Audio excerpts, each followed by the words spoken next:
program broadcast. It's May 30th, 2018. I think tonight's webinar broadcast is going to be interesting because this is something that I've been teaching to wilderness families for 23 years. And some of my thinking on the topic of I feel statements and effective communication has definitely evolved. I still believe that it is a fundamental principle to improving relationships. I still believe that practicing the basics, practicing the core principles involved in the I feel statement and reflective listening create or become the operationalization of healthy and intimate relationships. However, I'm going to talk a little bit tonight about some differences that I've come to appreciate about this skill, this tool, this idea as time has gone on working with families all these years.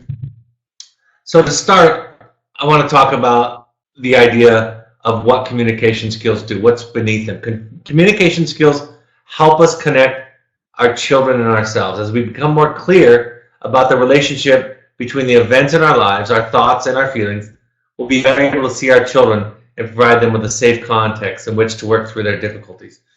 And so much more so over the years have I come to believe that communication skills are for the individual rather than the dyad or the triad or the relationship. That what it really does is it creates clarity for us. We start to become more and more aware of what's going on inside of us. I think of it like a mindfulness practice. What am I feeling? What am I observing? What am I thinking? What do I want? What can I control? What can I not control? So more powerful, more effective in helping me find myself than in creating intimacy in relationships, although it can do that, of course. First, I want to talk about the idea of meta-communication. One of the first things that therapists learn about when studying therapy is this idea of what communication really is, what's really being said. A lot of times, the most distressing thing that can happen to an individual is when what is meant and what is said don't match.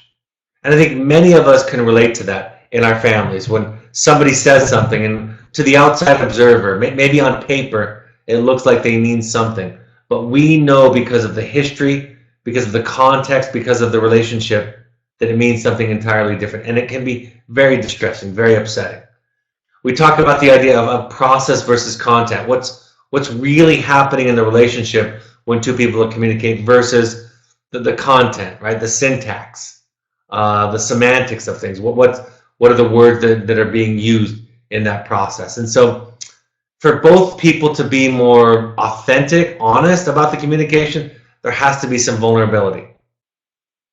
And aside from that, we can become more aware for ourselves and around others what is really going on. I can remember very clearly a young adult talking to a group of families in California at a parent education meeting, saying that the biggest thing that he took away from his experience in wilderness therapy was that he understood what people meant when they were talking, what they were really saying.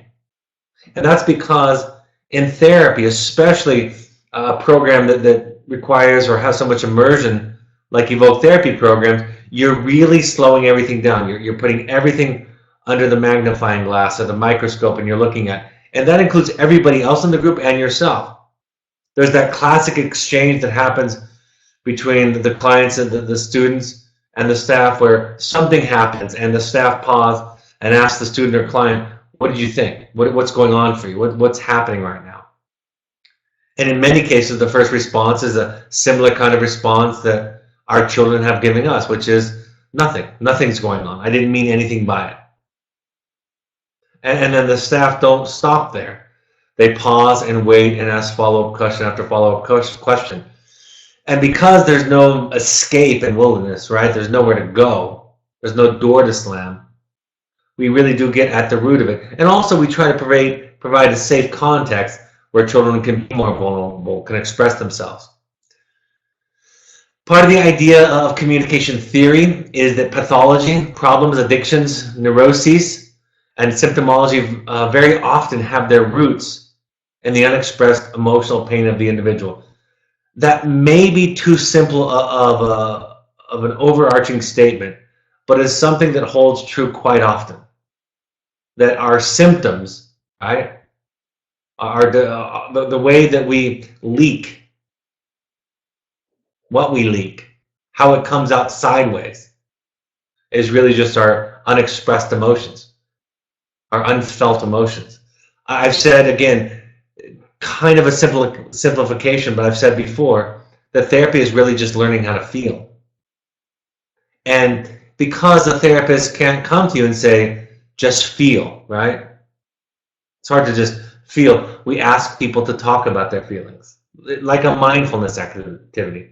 Share with us, to the best of your ability, what's going on for you right now. And so, in a way, talking about feelings is akin to feeling our feelings. Carl Jung said neuroses is a substitute form of legitimate suffering. We use communication theory to help equip individuals and families with a tool that facilitates feeling, healing, and integration. The feeling statement is an avenue to feel, connect, choose, and change. We move from ownership. Actually, we start with probably disownership, disowning our feelings, to ownership, to choice. Once you can own something, you can then make it a choice, make it something that you work on. And I'll talk about ownership as a contrast to choosing our feelings. I think there's a misnomer out there in our society. When I hear people, sometimes even therapists and staff say, your feelings are your choice. Most of us do not experience our feelings as a conscious choice, but they are ours to own. So I'm going to start next with the idea of the wellness cycle, the shame cycle, because they give some glimpse into some underlying concepts of our communication model. The cycle of wholeness and health. This idea that start at any moment of contentment, of serenity, of peace, maybe even of nothingness. And then what comes along is either desired experiences or undesired experiences. And from the desired experiences, of course, come positive emotions, which most everybody deals well with, right? You don't have to adjust to happiness and joy for the most part. But what comes from undesired experiences is these undesired emotions, right? Hurt, sadness, pain, loneliness, fear, anxiety, insecurities, anger, depression, right? That's at the core of what goes on for us. But what we do is we protect ourselves from those, right? We create a barrier between our feeling self and the world, and we use symptoms to distract ourselves. We use symptoms to distract everybody else. One of the things that I've always found to be very profound is the idea that when we are talking about the behaviors, and in many cases, with our clients, with our children, the symptom is winning. The symptom is in place to distract everybody, not just the person displaying the symptom, but everybody around them. So it's one of the reasons why we're not symptom reduction focused, right? We follow the symptoms to the heart of the matter, which are the feelings that lie beneath it. So whether it's school refusal, stealing, lying, self-injury, substance abuse, right? Overeating, sexual promiscuity, suicidality, all of those symptoms serve to provide armor for the person. So through the process of wilderness therapy, through the process of therapy, we sit with somebody else and try to discover and talk about our feelings. And then this is really important for most of us parents. We do nothing but listen, hear, understand, remain curious, hold it, sit with it. Right? We don't pass judgment. We do our very best. We aspire to the point that we don't try to fix it or make it go away. And then through a process that we have very little to do with, the individual is able to integrate those feelings into the self, right? All of myself is made up not just of the happy moments, the exciting moments, the desired experiences, but also the pain and the sadness, the fear. It becomes a part of me. And as a whole self, I become more and more resilient. And then we go through the cycle in a day many times, over the course of our life many, many times. So this is the model. Something happens, we don't feel like we want to feel, and then there's the point of departure where we cover that, distract that feeling with a symptom, and then we eventually can come back to it through the process of talking and sharing. Similarly, the shame cycle tells us a lot about the difference between what the surface is telling us and what's going on underneath. This is a cycle that after being in wilderness therapy for a while, I identified as something that I saw over and over again with our clients, right? That these clients had a sensitivity, a capacity for empathy to read other people. And therefore, they knew how to get a positive reaction. So they performed. But in the case of performing for others, which led to this feeling of inflation, they also didn't attend to themselves what was really going on, where they might be hurting and struggling, because that behavior, that performance was reinforced, fed us with an enlarged ego. And so the real self doesn't get taken care of. The self needs are not met. Then we develop maladaptive coping strategies. The behavior increases. Many will say and experience, and I think this is an important part for parents. I've heard dozens, if not hundreds, of children say, my parents made me do it. They made me play soccer. They demanded, required that I had good grades. On and on and on. And parents, flabbergasted by that revelation, say, we thought you were happy. We thought you liked it. We just wanted you to do your best in school. But the child experiences this dynamic, this pleasing, performing, and reinforcing dynamic as control, right? They don't have conscious choice over it, so they experience it as being done to them. Resentment tends to build. This is prior to things kind of blowing up. And eventually there's a blow up, a complete disconnection, a complete departure from anything that looks like anything that the parents or the family wanted or valued, which can lead to guilt, shame, this feeling that you're letting everybody down. It's a deflated feeling. And then we go around and around and around again until we do battle with the shame, until we do battle with the forces of guilt in our lives. And it is, for most of us, a lifelong process. We first have to figure out where it came from, where that voice comes from. That when we make a mistake, that when we do something that hurts somebody, that we feel horribly. We feel overwhelmed with feelings of shame or guilt. Once we identify where that message comes from, we can do battle with it, right? We can work to leave it where it is. We can work with somebody, hopefully a therapist, a mentor, somebody to reprogram ourselves, to accept ourselves as human in a compassionate, non-judgmental way. And the fear for most people is this will lead to hedonism, acting out of all kinds. But what we know from studying mental health, from studying people, is that the departure away from guilt and shame, the honest, authentic departure, not the pseudo departure that sociopaths or narcissists or antisocial personalities exhibit, not that pseudo departure, but the authentic letting go of it leads to an increase of love and compassion towards others, because that's the only way, that's the only context that we can honestly let go of our shame and guilt. So, a little bit of that background. Things to remember in communication. It is simple but hard. It is hard to do. In fact, I always find that the difficulty with practicing simple communication skills is evidence of how important it is, how fundamental it is to what's going on in our lives and our relationship. If it was easy, it wouldn't mean that much. It wouldn't be that valuable. But using assertive, clear, effective communication is very, very hard. We're not wired, most of us, for healthy, appropriate attachment. We're wired for reactivity, dependence, right? Being triggered. We even equate some of those characteristics with love and closeness because that's what we were taught love was as children, implicitly and explicitly. The roots of communication go much deeper than we imagine.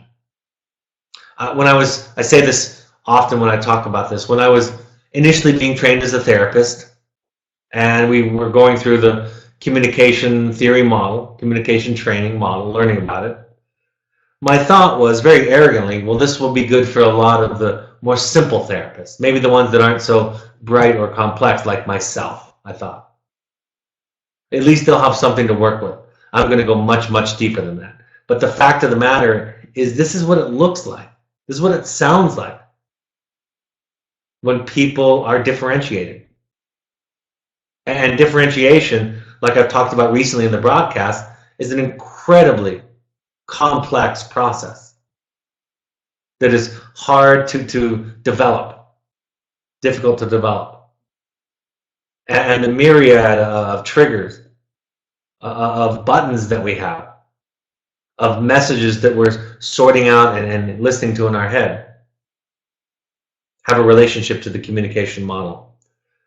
I warn people to be wary of what I call the behind the back passes, the shortcuts, right? Getting tricky, thinking that you're above it, like I first thought I was above it.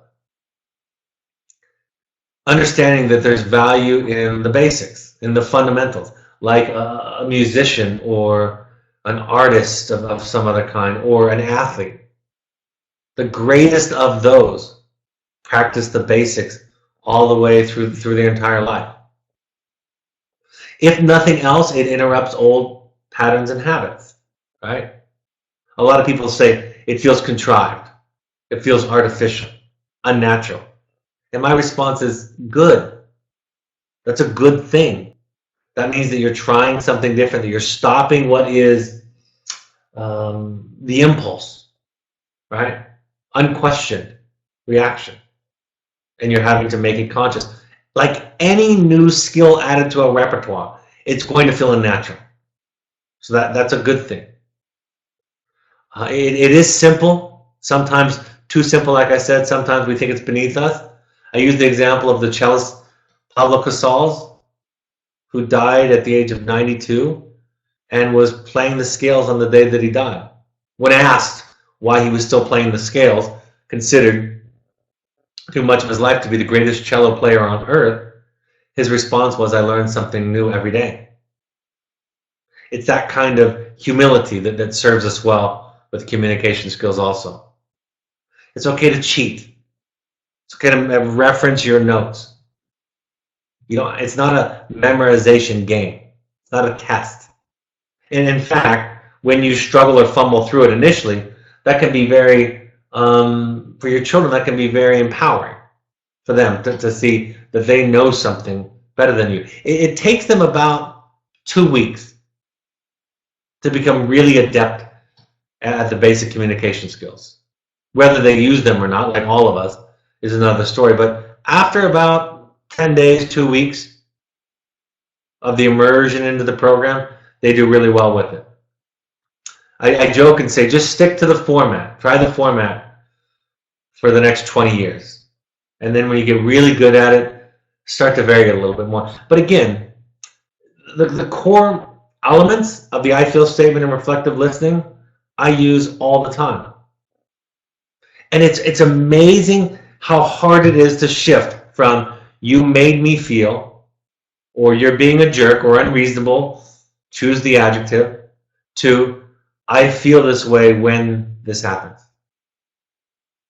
It's so hard to own it as mine. I'm much more comfortable with making it about my wife, my children, my friend, than I am taking ownership of it. Give it a chance to teach you, right? Give it a chance to show you something different about yourself. in your relationships. And perhaps most importantly, as a warning, don't use the I feel statement to try to get others to change. That's the biggest, most common mistake that I see with people sharing feelings. And it goes simply like this. I'm feeling this way when you're doing X, Y, or Z, with the implication, the energy that you need to stop doing what you're doing, so I'm not upset or anxious or scared. And we justify that idea, that exchange, with a sense that we're right, that we love our children, that we love each other. But I can't be more emphatic about it to say that's not real mental health healing, for somebody to do it for you so that you're happy or proud or excited. So we learn to take a step back with the I feel statement. Right? I've shared many times as of late that I've almost arrived at the point, almost, not completely, I've almost arrived at the point where I'm about to suggest to parents that I work with, don't ever share your feelings with your child. And the reason I go to that extreme in my thinking is it's rare that a parent shares a feeling without the implicit idea that it's the child's job to take care of that feeling, to change their behavior. And in the cases where the parent doesn't intend that, which they do often, it still is hard for the child to hold. If your child is pushing you away, if your child is saying things like, it's hard for me to relate to you, and is saying things about you and your interactions that don't make sense to you, what he or she might be saying, there's a likelihood that they're saying is, I can't be responsible. And it seems as though in our relationship, you're making me responsible for your feeling. So finding out, asking yourself very clearly, what's my intention in sharing this? And oftentimes that's why at the end of the day, when you answer the question about why you're doing it, if it's not to change the other person, you might come to the conclusion that it's not necessary to say it. So I'll talk more about that a little bit later, but that's how, in some ways, my thinking has evolved over the years. So here is our version of the I feel statement. We didn't invent it. We kind of looked at all the I feel statements out there, and we created our own format, the one that we liked the best, picking and choosing from people. And it simply goes like this: I feel, and then you state an emotion. If the third word out of your mouth is like or that, you're not sharing an emotion. You're sharing a thought, an idea. I feel this way when, and then you share the event. Do your best to share an observation rather than a judgment. In other words, I felt scared when you left the room while we were talking. That's an observation. Versus, I felt scared when you cut me out. When you gave up on the conversation, gave up on me, right? That example is an observation with a judgment about it, with a conclusion. I've shared this example that one of my first scientific behavioral experiments as an undergrad, we watched small children in preschool, and all we had to do was write down 3 minutes of what they were doing. 3 minutes, that's all we had to do. And nearly everybody in the class failed on their first attempt because all of us were making judgments, coming to conclusions. We were saying things like, student X got frustrated, got tired with the exercise. Student X was impatient or tired, none of which we knew. Instead of saying student X played with the blocks for 3 minutes, turned toward the door, and walked away from the blocks. Right? It is important. If we don't know the difference, this is important. If we don't know the difference between what we see and hear and what we think about it, what conclusion we make out of it, if we don't know the difference between observation and interpretation, we're at a huge disadvantage intrapsychically. Right?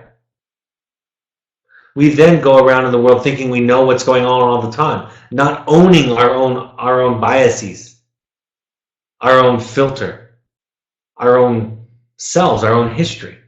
It's why when parents say to me, I know my child better than anybody else, it's a worrisome thing for me. I'm sure that you love them the most. That can't be argued. But knowing them the most means that you have to have a great deal of awareness of all of your projections, because our children are our richest destination for our projections, right? I had a client recently tell me that they're becoming more and more aware of how little they know about their adult child. And I was incredibly happy for them. I think it is an evolved, enlightened person that starts to become less sure, that holds on to not knowing, that remains curious and questioning, rather than one that is absolutely confident that what they're seeing and the meaning that they're making out of it is unquestionably true. And then the last part of our particular I feel statement has two parts to it. My hope in the future is, and then we list something that's outside of our control or something that's inside of our control, either order. And I've shared this before, but when we were starting our program in the early days, we were having this debate about whether this skill, this part of the skill, should be included. And some of the folks that were in that room, at that table, made the argument that we don't want to make the I feel statement a tool for children to manipulate their parents. And my argument was, so expressing a hope for others out loud doesn't make it more manipulative. The unexpressed hope for other people is often going to be more manipulative. So the more explicit we make it, right, the more we just lay it out on the table, the less insidious, the less manipulative, the less covert it is. So you're just identifying it. This is what I hope that you will stop using drugs. And again, when we practice this skill with our children and they know the other side of it, their response is can be, so that's what you want. I see. I hear what you want. I hear what you're hoping for. That takes some strength and some practice, some therapy, some differentiation, but we can learn to leave other people's hopes in front of us as their hopes, instead of believing that we have to do something about it. The other side of the I feel statement, of course, is reflective listening. It has less specifics to it, less details to it, but it's simply reflecting back what you heard. So what you're saying is, and then you try to summarize to the best of your ability what to say. You're not trying to be tricky or interpret or make a deeper meaning out of it. You're just saying, so this is what I hear you saying. And you can ask questions as you go. A lot of people feel like, again, this is a test. It's absolutely perfectly okay to get stuck right out of the gate and they ask the person to repeat themselves. If nothing else, that tells them that you're making an attempt to listen. And then when you're done reflecting, again, a lot of people don't want to be this vulnerable. They just want to say, I know I got it right. I don't want to have to repeat myself. But it's important to say, did I get it right? Is there anything else that I missed or you want to add? And sometimes, we all know this, even if the other person reflects perfectly what we said, after hearing it reflected back to us, we might want to add something or change something. So we keep repeating that last question, keep reflecting it until the other person finishes it. This can be very helpful in the initial phases of treatment. It can be very helpful when things are incredibly charged. But even years and decades later, all throughout our life, the core ideas of these two skills, the core concepts, the core elements of these two skills, I feel statements and reflective listening, ideally are a part of us, right? We're listening to people. We're hearing people. I'm going to talk about kind of 4 different levels of thinking around the I feel statement. And I separate them into sections 100, 200, 300, and 400. Section 100 to begin. State the intent at the beginning of the I feel statement. I want to express myself, I just want to be heard. I think that could be one of the biggest deterrents to arguments, to a back and forth. The second part of that is ask for the intent of the sender if you're the listener. What would you like from me? After listening, hopefully providing some empathy, some compassion, you respond with, what would you like from me? Do you want anything from me? Again, just those two skills. And I talk about this in the 8 Tools broadcast.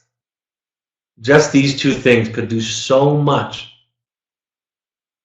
to get us out of relationship conflict that so many of us, even in our couples, our marriages, get into. Like I said, it's something new. Try something new. Stop the old pattern. Make sure that we don't do it for behavioral changes. Years ago in Los Angeles, when we used to have our parent support groups in Beverly Hills at a program that volunteered some space for us on Rodeo Drive, there was this parent that came to the meeting and shared with some sense of pride about an I feel statement they had shared with their son. He had agreed to help them move. He was a young adult. Then on the morning of, he flaked out on them. And they gave an I feel statement. And the son accused the parents of being manipulative. They denied it, of course. And then they repeated the I feel statement. And everybody else in the room applauded them. I think literally, if I remember correctly. And then I paused and I said, so what was the intent of the I feel statement? And after a couple of questions, it was very clear they absolutely were sharing the I feel statement so that the son would feel some guilt, some sense of obligation, and change his mind about what he was going to do that morning. So he was right. He was right to accuse them of that. So we try not to do it for behavioral changes. We try to ask ourselves honest questions about our intent, about why we're sharing it. That's why I think the first 2 concepts, ask for the intent and share the intent, can kind of help assure, right? That they're kind of a backup to help us make sure, to get us clear on why we're doing it. It helps us to avoid rescuing, the reflective listening, right? When we know that that's our job, to hear, to contain, to listen, to respond to requests for something else if we're asked to do something. We are helped to stay out of rescuing. It promotes differentiation. It's going to feel, folks, this is important for all of you, no matter where you're at. Healthy, assertive communication, healthy boundaries, healthy differentiation are going to feel like awkward distance. They're going to feel like a lack of love and compassion initially for most of us. If we are more on the cut off end of the continuum, we're just going to be impatient and think it's silly or ridiculous, not want to do it at all. But for most of us, most of the parents that I work with who struggle with over-identification, enmeshment, right? Overlapping identity. It's going to feel, and I say that to warn you so that when you feel like you're abandoning your child because you're just listening to them, not rescuing, not reacting. When the child accuses you of not caring, of abandoning them, you have my voice in your head to say, that was predicted. That it was going to feel this way, even be labeled this way. It changes the relationship. It changes where you start and they stop. It changes your relationship with yourself. There's more accountability. There's more honesty with self. There's more of a self, frankly. And then I talk a little bit about learning to hear the I feel statement, right? When somebody says something like, you're a big jerk, you don't care about me, this is BS, whatever it is. Learning to hear the fear, the sadness, and the hurt. And again, it takes practice and time. And when we're more stressed out, we do poorly with this. But the more we do this work, we can hear that without needing to react to it. It's not about us. We tell our children how we feel so that we can be present with them and more intentional in our response to them. I want to say that again. We tell our children how we feel so that we can be present with them and more intentional in our response to them. Communication 200, pitfalls and the proper use. Be careful of returning an I feel with an I feel statement. I always say there needs to be a pause, right? The original I feel has to have its time in the spotlight on stage. And when we return an I feel with an I feel, we're oftentimes just arguing about who's right? We've just cloaked a debate beneath the skills of the I feel, but we're really not listening to each other. So give it some space and some time. That impulse to that need to share an I feel, again, is evidence of the value of giving the space.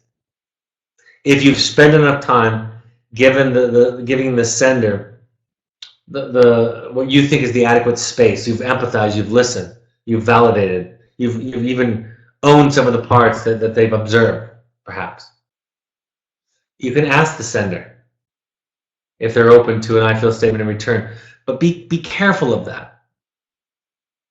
Most people will say yes, and they're not ready.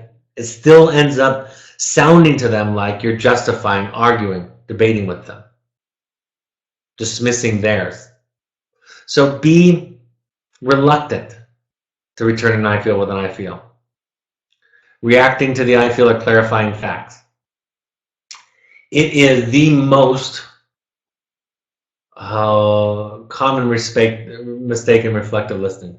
Absolutely. And we feel justified. We feel the need when we get told not to. We start to believe that we're insane, or we're indulging the other person, or we're reinforcing their self-delusional victimhood. All those things. And yet it's important. Not clarifying, not putting them in their place, telling them how it is really. Just leaves it with them. You still get to hold your boundaries. You still get to say no. You still get to stand where you stand. And this is important. People exaggerate oftentimes because they don't feel heard, right? You know, if I just came home from work, you were at home waiting for me, and I told you a small little thing that my boss did and that I was upset, I would be afraid that you would say, well, that's not a big deal. Why are you so upset? So what do? I exaggerate the story. I talk about how they always do it, how everybody thinks they're this way, about how heinous the act was, so that you're more likely to say, well, gosh, no wonder you're so upset. So the more we listen, the more we contain. In my experience, across the board, the more likely people are come to a more shared experience, shared observation of what has gone on. Be accountable even for their part in it. Imperatives, exaggerations, or thinking errors. You know, all those things can come into play. Have to, must, need to, should, good, bad, right, wrong. Made me feel, right? Blaming somebody for my feelings. After giving an I feel, ask for a reaction, being open to the response. I tend, in my own personal life, to not want a response. It's because my experience that most people who give a response are intending to justify, rationalize, dismiss, erase my feelings. So I just rather sit with it. It doesn't take long. Sometimes it's a matter of minutes. Once I know I'm allowed to sit with and feel my feelings, they become much easier to release, actually. And again, a big pitfall that so many people step into is they think they're more capable of having discussions with a back and forth than they really are or are ready to have. So watch for that. Level 300, the difference between behaviorism and connection. This is not a tool to reinforce or to discourage behavior. This is about connection to self and to others. I've said, when I train our therapists, I ask them to tone down their praise, to tone down their excitement when a new student has a great week or two. It's akin to the idea of Don't get so loud in the audience that your child loses focus on the task at hand, right? Present a mild reinforcement. Things like, you can be proud of yourself, or how does that feel to you? Or congratulations. Sounds like you really wanted that. Sounds like you worked hard. Those are much better than the, oh my gosh, I'm so excited. That's a great job. I'm so happy for you. Those tend to load very heavily onto children's shoulders. Questions are statements, and statements are questions. It's just, again, identifying the meta-communication. Oftentimes when clients and students are giving each other feedback, we distinguish between the two. They'll be asking a question, leading questions, looking for a specific answer. And I say, why don't you just share your observations and thoughts and ask them what they think, instead of trying to lead them to an answer. Don't you think that your parents felt this way? Don't you think if you did it this way, this would happen? What do you think will happen if you do this in all of your relationships? So on and so forth. Instead of saying, in my experience is when I do it this way, this is what happens. So make sure your questions are questions, looking for information, and your statements are statements. Why is usually not a question. Why in relationships is usually a statement. Why did you do that? Usually does not mean why did you do that. It usually means I don't like what you did. Why can't I come home? Why can't I call my parents? Why can't I go out tonight? It's usually just a clever way to introduce a debate. Repeating I feel statements over and over again. I find this in my relationships all the time. When somebody repeats an I feel statement a couple of times, I'll often pause and say, I think I've heard this and reflected it. Is there something that you want from me that I'm not giving to you? Just to clarify. I sometimes repeat I feel statements. Find myself saying, you know what? I've already said this. I'm just really upset. I'm looking for a pound of flesh or something else. And so I'm just going to sit with this right now. Inflammatory information in the I feel statement. You know, it's easy to load in, especially to the I feel this way because I think part of it. It's incredibly easy to load in insulting and judgmental comments. I feel this way because I think you're being a jerk. Right? Because I think you don't care. Because I think you hate me. Because I think you give up, whatever it is. Empathy. Empathy is a higher level, right? Ideally, we provide empathy. And empathy takes work. To provide empathy for a teenager or a young adult who's doing ridiculous things in their life takes a humility. And we're afraid to give it. We're afraid to empathize with our children because we're afraid, again, it's going to reinforce, condone, right, what they're doing. And again, it's that attempt to try to control that gets in the way of authentic connection, healing, and growth for both people. Be patient. When this first starts, I teach your students, your children, your students and clients, I teach them, don't overcorrect. Try to listen to the spirit of the I feel statement. It's not a test about getting it right. There's some basic concepts and tools in here that can be very helpful as guiding concepts and tools and principles. But the more evolved we become, the more differentiated we become, the more leeway we have for others in their I feel statement. And level 400, internalizing it. Be willing to stop and take a time out. Sleep on it. Be willing to not interrupt. And again, I want to be clear. I feel sad, happy, mad, scared is about owning the feeling, not choosing it. Let's say, this is not true of me, but let's say I was abused by my father and you go to pat me on the shoulder and I shrink instinctually out of fear that you're going to hurt me. Because my experience is people that touch me hurt me. I'm not choosing to feel afraid, but it is mine. Based on my history, my filter, my psychological construct. And if I work in therapy on that over, most likely in this case, a long period of time, I can learn to choose out of that. But I feel is not about choice. It's about ownership. I own it. It's mine. Even if the behavior, everybody in the room would agree that the behavior would trigger a similar feeling in them, it still is yours to own. Natural or street I feel statements and reflections, you can become more casual once you become an expert. And when you decide you're an expert, I don't know. But if it comes from that place, like I said, of I'm beyond this, and this is too simple, or this feels contrived, if it's early on in your process, I would challenge that.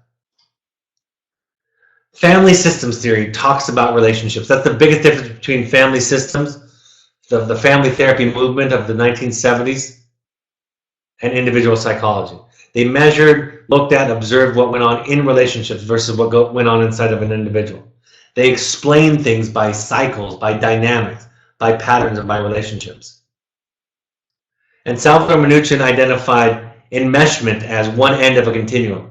He said it was like hands being clasped together. People that were too close, reactive or dependent. Clear boundaries, he said, were somewhere in the middle of this continuum. And then disengaged where people were cut off from each other. Murray Bowen came along and redefined these ideas, these concepts, used different terms. And he said fusion, right, which is that enmeshment idea, too close, reactive, dependent, and cutoff are other sides of the same coin, opposite sides of the same coin. Both are a lack of differentiation. Differentiation is on the other end of the continuum. And cutoff or enmeshment are just stylistically different. They're not fundamentally different. They're just a lack of capacity to have intimate / differentiated relationships. So what's the goal of the communication? Ask yourself that before you speak. Consider not telling your children how you feel. If your intent is for them to feel some sort of obligation to take care of your feeling, to manage it, to make it go away. The response that many have is this is not enough. Obviously, there's more in communication than the I feel statement and reflective listening. There's more to it. However, I will tell you that this, in terms of dealing with difficulties, the core concepts, tools embedded in the I feel statement are incredibly important. They teach us a lot about what it means to be in a relationship. When I was talking and doing my fancy therapy in the early days, I started to learn real quickly. People said, well, what does it look like? And I started to remember, it kind of looks like an I feel statement. It kind of looks like just listening. That's what it looks like. What if only one person is going to participate? I absolutely believe that this skill and tool can be effective if only one person does it. I try to carry this around inside of my head as much as I can. Both sides of the equation. I try to hear people when they're talking as talking about themselves. And I try to own the various parts. And it's hard. I would much rather talk about you and your problems than I would talk about my feelings of insecurity or inadequacy or anxiety or fear or sadness or hurt. It's much easier to disown those feelings and to focus on what's wrong with you. Much easier. It's the difference between interpersonal differentiation and intrapsychic differentiation. Minuchin said interpersonal differentiation is this connection, right? It's balanced with individuation. Intrapsychic differentiation is knowing the separate parts of myself, knowing the difference between a feeling, an observation, a thought, and a desire. And being able to relate all of them to each other, but knowing the distinction between each of them. That's about ownership, personal accountability. Listen to what people are not saying. It's like the CEO, after having a wonderful therapeutic experience, goes back to his team and says, hey, I want more feedback. I want more communication coming up the ladder. And everybody at the boardroom table, silent as can be. And what was that telling that CEO? It was telling them that people didn't feel safe. It's not about you. What people say and think is not about you. You can ask questions about it. Going back to the example that I shared before about somebody, you tapping me on my shoulder, having been an abused child, and me jerking in fear. If I tell you that, if I ask you not to touch me without permission because I struggle with that, you can say yes to that. If I ask you for something that doesn't violate a core piece of yourself, and of course in this example it wouldn't, you can do that. Absolutely. But it's not about you. It's about them. It's like the 4 agreements that I've been referring to a lot lately. What somebody thinks about you is not about you. What they say about you is not about you. If they say you're the worst, it's not about you. If they say you're the best, it's not about you. Listen, listen, listen. We all can do better at listening. And that's why I write on here, and know you're not doing a good job at this. And that's sort of tongue-in-cheek to say, everybody that I know can do a better job at listening. I've never met anybody who's flawless at it. Even my own therapist, and I revere her skills and experience to the utmost, right? In her late 70s, sometimes loses the ability to listen to me. And we talk about that. So we're all human in this way. All right, I'm happy to answer any live questions that have come in. One parent writes, please remind me where you get these slides and also to see the webinar again. Is it posted on YouTube? Thanks. Yes. You go to the parent portal and you can just search the webinars there. It'll have the 5 most recent. You can search them by name or keyword. And then the slides are in the portal are there. You can download the slides there. You can watch the slides as you watch the video, listen to the audio. Next question, is an I feel statement a kind of taking ownership of the feeling? And is taking ownership of guilt or shame a beginning element of healing from guilt? I think so. Yeah, I would say yes to both. Right? I mean, we were handed, and I would assume almost all cases, we were handed the guilt and shame. And the experience, the example that I gave where my father was abusing me, that was given to me. But then over time it becomes mine to own. And that's hard for parents because we do so good at saying, oh, we can't blame our parents for our lives, right? We're beyond that. We have that experience inside of ourselves. We have the delusion, actually, of conscious, easy choice.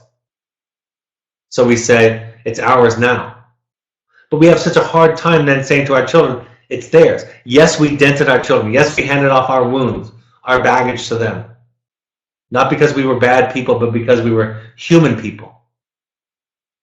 And then as they grow, it's theirs to own, to sort out. If we're going to be in their lives in a meaningful way, we are going to be present and work that out with them. Listen to them in therapy. Listen to their letters. Hear why they're angry. Understand their experience. But absolutely, it does help with the guilt and shame part of it.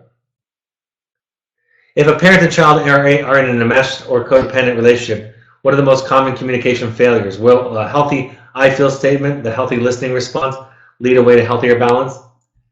It can guide you, absolutely. The biggest mistakes are reactivity, right? Getting triggered. It's kind of the paramount characteristic of codependency. Feeling responsible for each other's feelings. Feeling responsible for each other's sense of self, success. So it's complex, and that's why the I feel statement simplifies it, right? It becomes the anatomy, if you will, of what an intimate, differentiated relationship will look like. And I want to be clear about this. When I say intimate and differentiated, those are synonymous. You know, we always think of intimacy as, most people would define intimacy, one of the first words they would use is closeness, right? But the problem with that idea is that intimacy requires separateness, differentiation, independence, right? Imagine a Buddhist monk sitting with an angry individual on death row, blaming the world, not taking any responsibility, attacking the monk, accusing everybody of every wrongdoing, saying how they were wrong. The Buddhist monk, in this kind of hypothetical, would be hearing their pain, their sadness, their powerlessness, their fear, and their suffering. This Buddhist monk wouldn't be interpreting it by saying, well, look how wrong they are, look at the self-pity, look at how mentally ill they are, right? They would see them. And because they would see them in all the ways that I just described, they would respond with compassion and patience. They wouldn't try to prove anything, justify themselves, argue with the individual about what the individual thought about them. So intimacy requires distance. And I think most of us, we're not taught that. We don't know that. It becomes part of an enlightenment process for most of us. Another parent asks, after they are home for a few years now, how do we deal with how angry they are? You stole 3 years of my life. They're just allowed to be angry. You say things like, I may have been wrong. I'm sorry. I'm sorry it didn't help you. I thought I was doing the best that I could. You just learn to be wrong. Learn to lose. Right? You don't try to argue. You don't hope they get over it or past it. Right? They feel that energy. I had a father say to me at a parent support group years ago, he said, Brad, I did everything that you said to my daughter. I listened and I listened and I listened. I reflected and I reflected, and she's still upset. And I said, in your question lies the problem. You still had an investment in her letting go. And she felt that. So you just learn to be wrong. Apologize. Let them be angry. And I've seen it, folks. I know it's hard to do as a father or a mother. It's monumentally difficult. But I've seen it. When you just let it go through you. Admit the possibility that you could have been wrong, that it was a mistake. There's nowhere to go with it. They just have to own it. But when there's rigidness, stiffness about it, when we have an investment, a need for them to get over it, when we leak that need, they can feel that. How do you teach the child right and wrong when you're detaching from their process, sort of waiting for them to see it for themselves? My experience is you teach children right and wrong by teaching them how to feel. And when children learn how to feel, they're compassionate and loving toward others. That's how you teach them right and wrong. There are spaces to talk about your experience. Look at the 8 Tools broadcast. Listen to or watch the 8 Tools broadcast. Read the 8 Tools blog that I wrote.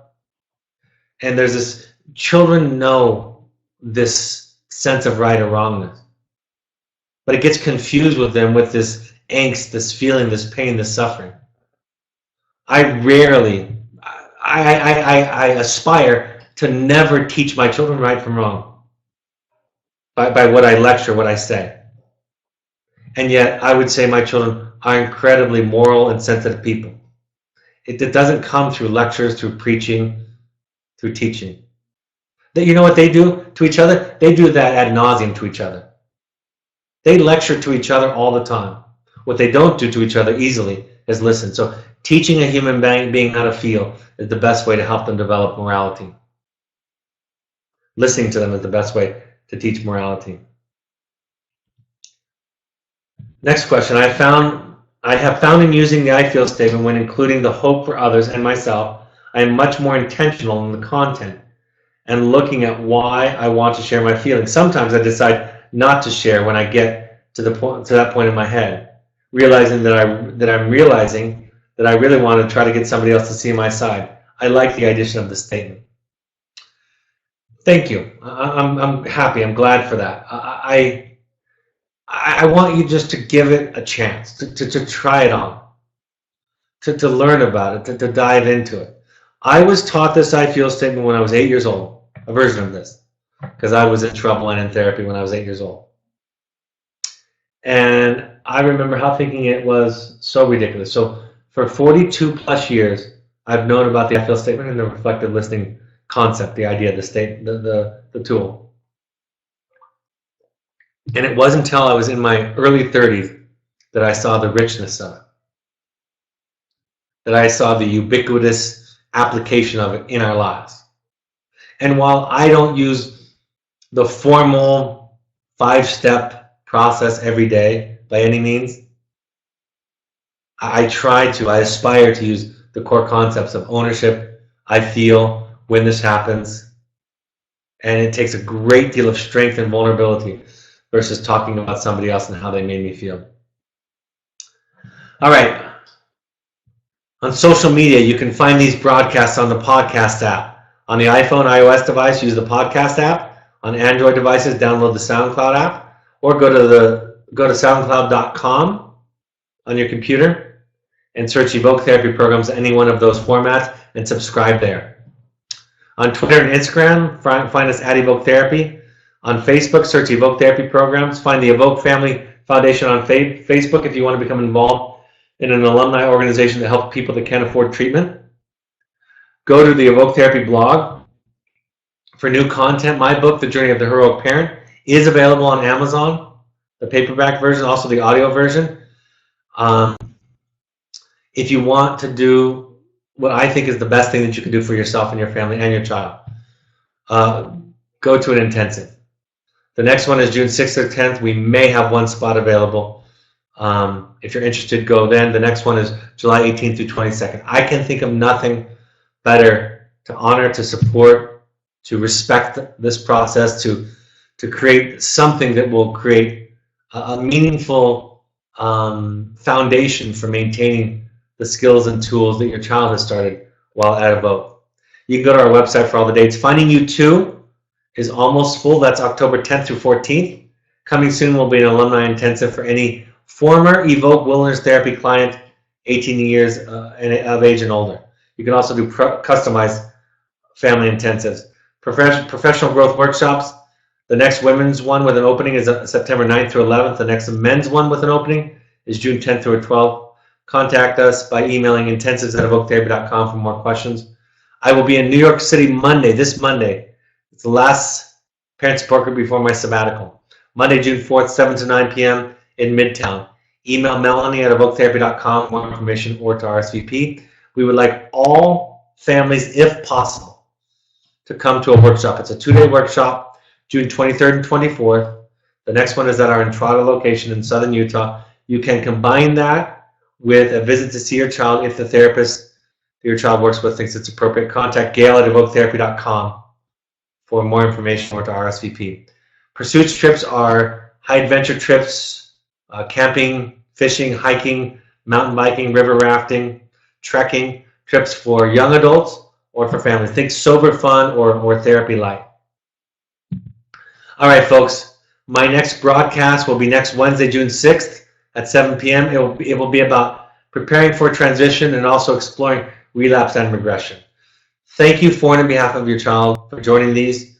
Thank you for the heroic work that you're doing to look at yourself in this process. Frankly, most people are afraid of that. Most people don't want to look at themselves, and so I honor the fact that you all show up at these, listen to these either archived or live. Take care, and I'll talk to you next week. Bye-bye.